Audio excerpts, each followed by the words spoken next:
Tahukah kamu, pada dasarnya setiap orang ingin hidup bahagia. Namun demikian, tujuan tersebut tidak muncul dengan sendirinya. Perlu upaya atau usaha untuk mencapainya. Dalam usaha seseorang untuk merealisasikan apa yang diinginkan, tak jarang ia berhadapan dengan berbagai masalah atau persoalan. Masalah-masalah yang dimaksud bisa berupa masalah pribadi maupun masalah-masalah sosial. Tahukah kamu apa yang dimaksud dengan masalah? Kemudian mengapa terjadi masalah? Dan bagaimana cara kita mengatasi masalah? Serta bagaimana cara mengatasi masalah secara agama Buddha. Berjumpa kembali dalam pembelajaran agama Buddha kelas 12 semester genap. Kali ini kita akan mempelajari materi tentang problematika kehidupan sosial manusia. Setelah mempelajari materi ini, diharapkan kalian dapat menganalisis pengetahuan tentang masalah-masalah sosial ditinjau dari agama Buddha. Sudah siap untuk belajar? Mari kita mulai.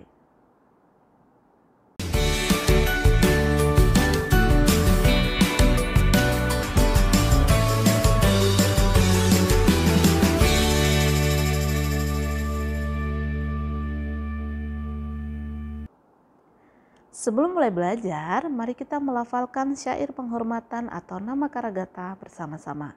Mari kita mulai. Arahang sama sambuddho bhagawa buddhang bhagawantang abhiwademi swakato bhagawata dhammo dhammang namasami Supatipanno bhagavato sawaka sanggo sanggang namami. Sabe sata bawantu sukitata, semoga semua makhluk hidup berbahagia. Sadu, sadu, sadu.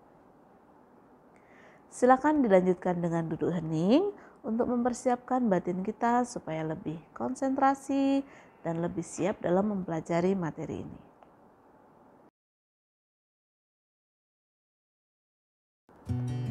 Baik, kita mulai pembahasan materi. Yang pertama adalah pengertian masalah. Masalah adalah sesuatu yang harus diselesaikan atau dipecahkan. Dengan kata lain, dapat diartikan bahwa masalah merupakan sesuatu yang tidak sesuai dengan apa yang kita harapkan. Semakin besar atau berat sesuatu yang harus dipecahkan, berarti hal itu dapat dikatakan masalah besar. Sementara itu disebut masalah kecil jika sesuatu itu mudah diselesaikan atau dipecahkan. Bahkan bisa jadi hal itu bukan masalah bagi dirinya. Selanjutnya, makna berikutnya dari masalah adalah kesenjangan antara harapan dengan kenyataan. Semakin terjadi kesenjangan atau ketidaksesuaian antara apa yang kita inginkan dengan kenyataan yang ada, berarti hal tersebut juga dapat dikatakan sebagai suatu masalah besar. Sebaliknya, semakin kecil kesenjangannya atau ketidaksesuaiannya, berarti semakin kecil pula masalah yang dihadapinya. Misalnya, masalah kemiskinan. Kemiskinan diartikan sebagai suatu keadaan yang menyebabkan seseorang tidak sanggup memelihara dirinya sendiri sesuai dengan taraf kehidupan kelompok. Kemiskinan juga diartikan sebagai kondisi tidak mampu memanfaatkan tenaga mental maupun fisiknya dalam kelompok tersebut. Pada masyarakat modern, kemiskinan menjadi suatu masalah sosial karena sikap yang membenci kemiskinan tadi. Seseorang miskin bukan karena kurang makan atau pakaian atau tidak punya rumah, tetapi karena harta miliknya dianggap tidak cukup untuk memenuhi taraf kehidupan yang ada sesuai dengan standar kelompoknya. Yang kedua, kita akan membahas tentang masalah dan cara mengatasinya. Pada hakikatnya, kehidupan manusia tidak lepas dari masalah.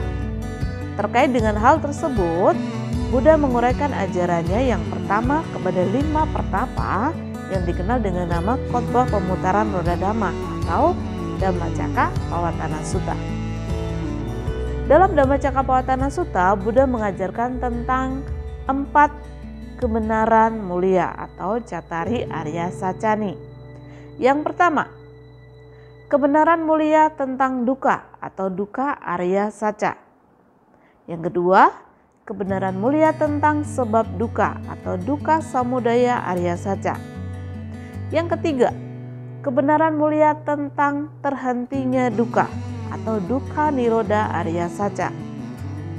Yang keempat, kebenaran mulia tentang jalan menuju terhentinya dukkha atau dukkha nirodha gamini patipada Arya Saca. Dengan demikian, secara ringkas apa yang diajarkan oleh Buddha mengacu pada masalah dan cara mengatasinya. Terkait dengan masalah-masalah tersebut dapat berupa masalah fisik maupun batin, masalah pribadi maupun masalah sosial dan lain-lain. Bukti bahwa kehidupan manusia selalu diliputi masalah atau penderitaan atau ketidakpuasan atau duka adalah yang pertama, lahir. Kelahiran merupakan suatu masalah atau duka. Yang kedua, usia tua sebagai konsekuensi dari kelahiran. Setiap yang lahir akan menuju usia tua. Kemudian sakit, kemudian mati, berkumpul dengan yang dibenci, berpisah dengan yang dicintai, tidak tercapai apa yang diinginkan, dan masih banyak lagi permasalahan atau persoalan-persoalan kehidupan. Adapun cara mengatasi segala masalah adalah dengan menerapkan pola pikir dari hukum 4 kebenaran mulia. Pertama, memahami setiap masalah yang dihadapi. Kemudian, melenyapkan sebab yang menimbulkan masalah tersebut. Yang ketiga, merealisasi terhentinya masalah. Yang keempat, mengembangkan jalan menuju terhentinya masalah tersebut. Cara mengembangkan jalan atau jalan menuju terhentinya masalah yang pertama adalah pandangan benar, kemudian pikiran benar, ucapan benar, perbuatan benar, penghidupan benar, usaha benar, perhatian benar, konsentrasi benar, atau disebut jalan mulia berunsur 8, disebut juga jalan tengah, jalan yang menghindari 2 ekstrim. Itu adalah jalan menuju terhentinya masalah atau terhentinya duka. Yang ketiga, peranan agama. Kata agama berasal dari kata dalam bahasa Pali dan bisa juga dari kata dalam bahasa Sanskerta, yaitu dari akar kata gaj, yang artinya adalah pergi ke atau menuju atau datang atau kepada suatu tujuan, yang dalam hal ini yaitu untuk menemukan suatu kebenaran. Adapun penjelasan maknanya diantaranya adalah sebagai berikut. Yang pertama, dari kehidupan tanpa arah, tanpa pedoman, kita datang mencari pegangan hidup yang benar untuk menuju kehidupan yang sejahtera dan kebahagiaan yang abadi. Yang kedua, dari biasa melakukan perbuatan rendah di masa lalu, kita beralih menuju hakikat ketuhanan, yaitu melakukan perbuatan benar yang sesuai dengan hakikat ketuhanan tersebut, sehingga kita bisa hidup sejahtera dan bahagia. Yang ketiga, dari kehidupan tanpa mengetahui hukum kebenaran mutlak, dari kegelapan batin, kita berusaha menemukan sampai mendapat atau sampai mengetahui dan mengerti suatu hukum kebenaran yang belum kita ketahui. Itu adalah 3 penjelasan dari pengertian gats atau pergi ke atau menuju atau datang atau kepada suatu tujuan. Gats dalam agama Buddha biasa kita baca dalam gacchami. Buddhang saranang gacchami, dhammang saranang gacchami, sangghang saranang gacchami. Ingat, dalam tisarana. Jadi dapat disimpulkan bahwa timbulnya agama di dunia ini adalah untuk menghindari terjadinya segala macam masalah, misalnya kekacauan, pandangan hidup yang salah, dan sejenisnya. Masalah-masalah tersebut dapat terjadi pada waktu dan tempat yang berbeda. Selain itu, agama berguna untuk mendapatkan suatu kehidupan yang sejahtera dan kebahagiaan tertinggi. Setiap orang di dunia ini pasti menginginkan adanya kebahagiaan dan kedamaian dalam hidupnya. Inilah alasan mengapa orang mau mencari jalan yang benar. Jalan yang dapat membawa mereka kepada suatu tujuan, yaitu kebahagiaan mutlak terbebas dari segala bentuk penderitaan.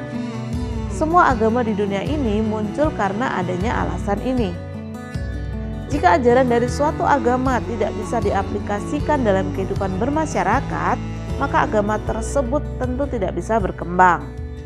Agar bisa diterima dalam masyarakat, ajaran-ajaran dasar dari suatu agama harus bisa diterapkan ke dalam nilai-nilai sosial, tujuan-tujuan sosial, dan urusan-urusan kemasyarakatan yang bersifat keduniawian.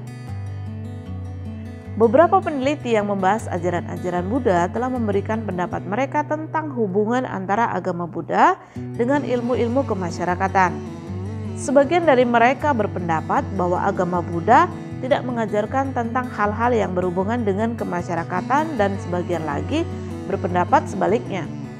Salah satu contoh adalah Max Weber yang mengatakan bahwa agama Buddha tidak mengajarkan hal-hal yang berhubungan dengan politik dan kemasyarakatan. Tetapi jika kita mempelajari agama Buddha secara lebih mendalam, kita akan mendapatkan beberapa bukti bahwa berdasarkan pada kitab suci Tripitaka untuk membuktikan bahwa pendapat Max Weber tersebut adalah tidak tepat. Dalam kaitannya dengan aspek-aspek sosial, perlu diingat bahwa Buddha tidak pernah mengklaim dirinya sebagai pelopor perubahan kemasyarakatan di India. Menurut kitab suci Tripitaka, Buddha disebut sebagai pembabar dhamma yang tiada bandingannya. Oleh karena itu, dhamma yang telah diputar oleh Buddha dijadikan sebagai patokan, kriteria, dan penuntun masyarakat Buddhis dalam menjalankan kehidupan mereka sehari-hari. Dengan demikian, sejak diputarnya dhamma oleh Buddha, telah terbentuk masyarakat Buddhis yang berdasarkan kepada ajaran-ajarannya. Buddha mengajarkan dharma tentang bagaimana cara-cara untuk mendapatkan kesejahteraan atau kebahagiaan. Baik kebahagiaan di dunia ini atau duniawi maupun kebahagiaan setelah kehidupan sekarang atau kebahagiaan di alam surga dan kebahagiaan yang lebih tinggi atau tertinggi yang disebut nibbana. Buddha sangat memperhatikan secara mendalam bagaimana caranya untuk mengatasi masalah-masalah yang dihadapi oleh setiap manusia yang ada pada saat itu, misalnya dengan meningkatkan kondisi dari masing-masing individu dan juga masyarakat untuk menunjang kebahagiaan dan kesejahteraan manusia. Nah, setelah mempelajari materi tadi tentang pengertian masalah, cara mengatasi masalah, dan peranan agama, sekarang coba jawab pertanyaan berikut ini. Yang pertama, menurut kalian, apa yang dimaksud dengan masalah? Yang kedua, apakah ada manusia yang tidak memiliki masalah? Jika jawabanmu ada, jelaskan mengapa ada manusia yang tidak memiliki masalah. Yang ketiga, bagaimana cara mengatasi masalah menurut ajaran Buddha? Jelaskan. Yang keempat, apa yang dimaksud dengan agama? Jelaskan definisinya. Dan yang kelima, apa peranan agama bagi kehidupan? Jelaskan pendapat kalian. Tulis jawaban kalian di kolom komentar. Nah, demikian tadi pembahasan kita tentang problematika kehidupan sosial manusia bagian yang pertama. Setelah pembahasan tadi, mudah-mudahan kita mampu menjadi manusia yang selalu belajar untuk jadi lebih baik dan menjadi bermanfaat bagi kehidupan, baik untuk diri sendiri maupun orang lain yang ada di sekitar kita. Dalam video berikutnya kita akan membahas tentang tujuan hidup manusia. Jangan lupa klik like, kemudian komen, subscribe jangan lupa, dan juga share kepada teman-teman kalian supaya kita bisa sama-sama belajar.